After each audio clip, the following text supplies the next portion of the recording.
فإذا قضيت الصلاة فانتشروا في الأرض وابتغوا من فضل الله واذكروا الله كثيرا لعلكم تفلحون. إن أما سجرما muna ƙara godiya ga Allah tabaraka wa ta'ala mai girma da ɗaukaka.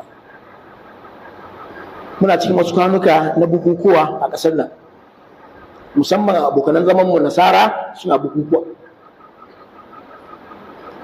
Musulunci shi ne addini da Allah ta'ala zai karɓa a wajensa, ba zai karɓi wani addini ba musulunci. Duk wani addini wanda yake haɗa Allah da wani yana gwamutsa shi da wani Allah ba zai karɓe shi duk kyawunsa. Shi yasa Allah ta'ala ya mana bishara cewa lallai addini a wajen Allah karɓaɓɓe addinin musulunci, addinin tauhidi, addinin da yadda Allah ɗaya yake babu abokin tarayya.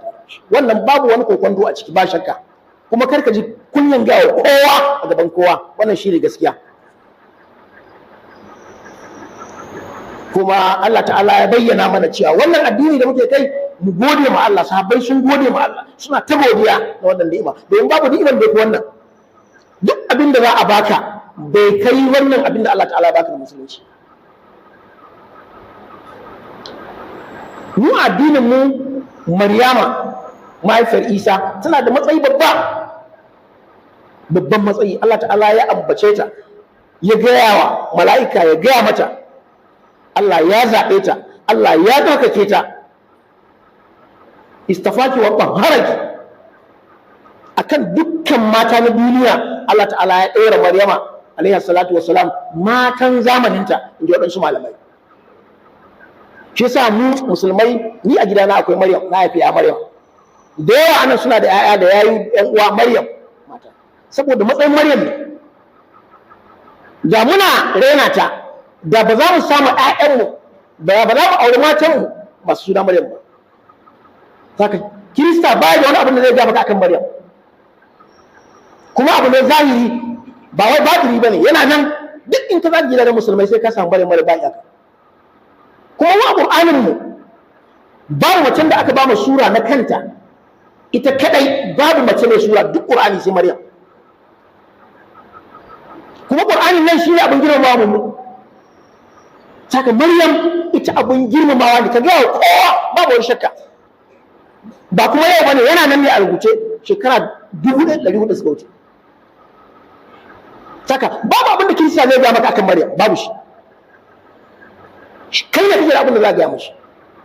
To sai a gangaro kan ɗanta Isa ɗan Maryama alaihi salatu wassalam, babban annabi ne cikin annabawa. Duk wani annabi ba abin wasa bane, duk wani annabi ɗan lele ne na Allah tabaraka wa ta'ala. Allah ya zaɓe shi, ya fifita shi, ya bashi matsayi, ya bashi aljanna, duk annabawa. To Isa alaihi salatu wassalam mu a wajen mu yana ciki, ba ma yana ciki ba, yana cikin manyan annabawa guda 5 zaɓaɓɓu wanda babu kamar su, yana cikin su. Ta ga shi maganin ba wasa bane. Shi yasa zaka samu a cikin mu akwai Isa, dan shi ne ai, dan Isa alaihi salatu wasalam ne masoyi ne gare mu, abun kauna ne, abun darajawa. Sai Allah ya bada kissar rayuwarsa a cikin Alqur'ani a wurare da yawa. Daga ciki ya ga mahaifiyarsa bayan ya fifita ta, yana mata bisharar da zai zo, ba ta san namiji ba, bayan aure ba ta san ma namiji ba. Ta ce za a yi in samu ɗa, walam yamsasni bashar, qala kadhalika Allah yakhluqu ma yasha. Haka nan Allah yake halitta abin da ya ga dama. Wa idza qada amran fa inna ma yaqulu lahu kun fayakun, wa yu'allimuhu al-kitaba wal hikmata wat tawrata wal injil wa musaddiqan lima bayna yadayhi min at-tawrat wa rasulan ila bani isra'il أني قد جئتكم بآية من ربكم أني أخلق لكم من الطين كهيئة الطير فأنفخ فيه فيكون طيرا بإذن الله وأبرئ الأكمه والأبرص وأحيي الموتى بإذن الله وأنبئكم بما تأكلون وما تدخرون في بيوتكم إن في ذلك لآية لكم إن كنتم مؤمنين ومصدقا لما بين يديه من التوراة ويحل لكم بعض الذي حرم عليكم وجئتكم بآية من ربكم فاتقوا الله وأطيعون إن الله ربي وربكم فاعبدوه هذا صراط مستقيم. Isa alayhi salatu wasallam shi ke bada wannan bayanan a cikin alqur'ani. Shi sa babu wani abin da nasara zai zo maka da littafi ko wata mata tana yawo tana cewa tsaya an ga maka me za ta ga maka. amma da yake mu Qur'anin ma ba mu kula ba balle nasu. In kaji abin da Allah ya jero akan Isa a waɗannan ayoyin wanda bangaren ɗin da akwai bangarori da dama da Allah ya ambace shi, aka ce a'a Allah shi zai halicce shi da kun fa yakun. Kun fa yakun din nan da kalmar Allah ai rawa kalmar waye kai kalmar shedan ne kai, ai kowa kalmar Allah ne, amma shi sai zo ba uba kawai shi ne. Kuma an halicci annabi Adam gabaninsa ma ba ma uwa to shi ma Allah ne wa yazin billah. Sai Allah ya gaya mata abubuwan da zai yi, daga ciki annabi Isa alaihi salatu wasalam Allah ta'ala ce bawon Allah ne. Sa'an nan ya ce wannan Isa alaihi salatu wasalam zai yi magana yana jariri, zai magana bayan ya girma. Annabi Isa din nan da kuke gani zai yi wato tabo, zai abu na tabo na laka, ya gura ma wannan tabo na laka din mai wato ainihin suran tsuntsu, zai gura wannan abin sai tsuntsu ya kama tashi. Annabi Isa ya wannan Qur'ani ne ga mana, ba kirista ne ga mana ba. Sannan annabi Isa zai warkar da makaho wanda aka haife shi da makanta, kuturi ma haka zai warkar da shi, zai kuma tada matacce tashi ya tashi, duk yayi wannan Qur'ani ne ga mana. To kai kirista ne zai ga maka, me yake da shi ne fa wannan da zai ga maka? Kuma duk yana cewa da izinin Allah, da izinin Allah, da izinin Allah, amma ku zo ku ce shi Allah ne. A ƙarshen ayin Allah ta'ala ya ce, annabi Isa ya ce ku bauta ma Allah, shi ne ubangiji na ubangijinku, kuma wannan shi ne siratul mustaqim. Saka dama ce muke zaune da su, wayannan abubuwan mu kula da su. Abu na farko mu yi musu mu'amala mai kyau. Dan adam yana buƙatar a girmama shi, kar a dinga zagin su, a dinga cewa su a jiyun baya ne, a jiyun to kai a jiyun gaban mai katsi na, a girmama su, a gaya musu maganganu masu daɗi, a yi mu'amala mai kyau da su, a taimaka musu suna buƙatar ban taimako wanda shari'a ba ta hana ba. Idan makwabcinka ne ka ba shi haƙƙin makwabcinka. Abu na uku kai da'awa, ka kira shi ka gaya masa wa'annan abubuwan, ka kufa a cikin Qur'ani da turanci ka nuna masa, ka ce Qur'ani mu ya wannan bayani, me kake da shi ne fa wannan? Ba ka da shi, da ban haye da zai kawo ya rayar da matacce, to muna da shi to me? Ba ma yi, sai ka makwabta ka da shi a ofis shekara 10 sai dai cuwa ta haɗa ku, amma ba da'awa ba.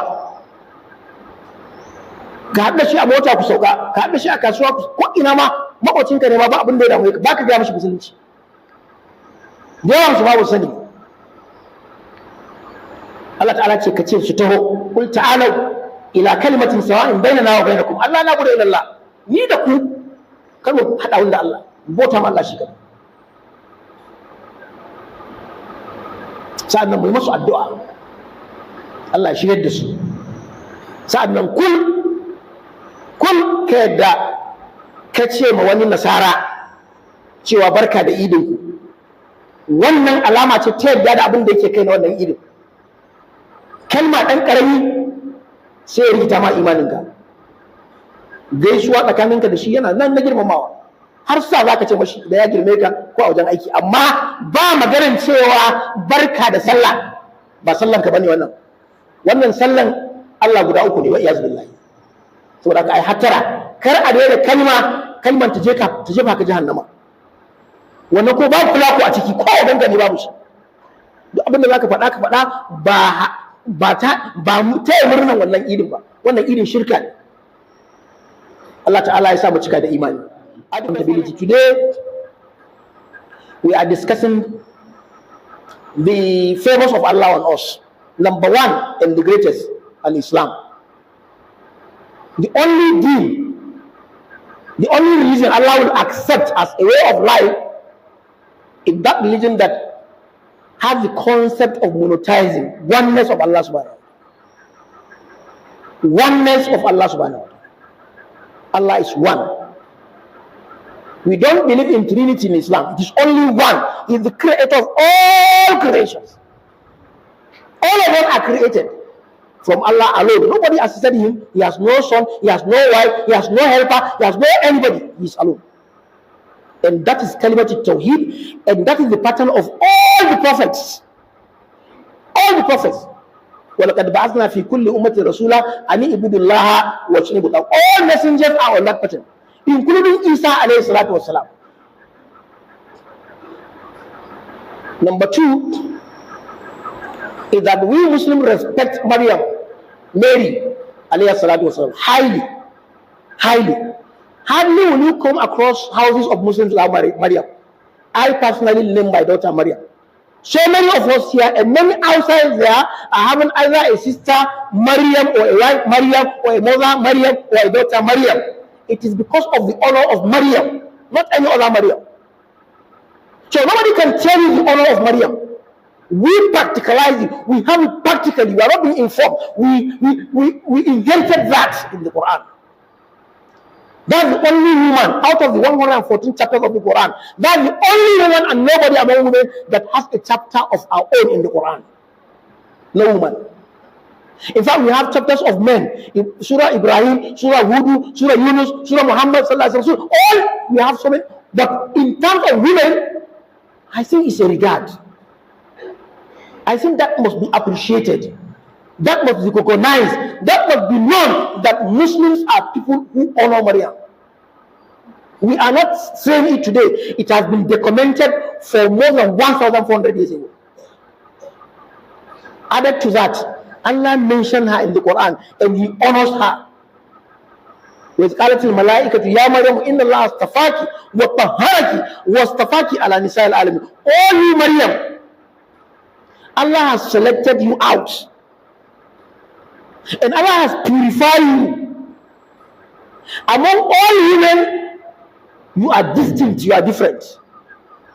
She is righteous. Coming to her son, Isa alayhi salatu wasalam. Isa alayhi salatu wasalam, as far as Muslims are concerned, is an honorable person to the highest level you can think of. Because for him to be a messenger, a prophet, that shows his regard of Allah and honor for him. He is going to enter Al-Jannah automatically.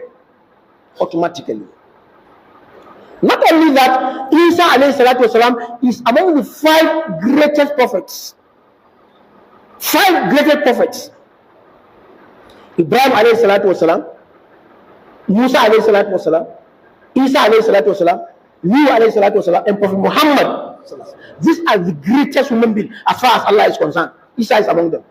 What do you want to tell him? What do you want to tell a Muslim? You have nothing to tell him.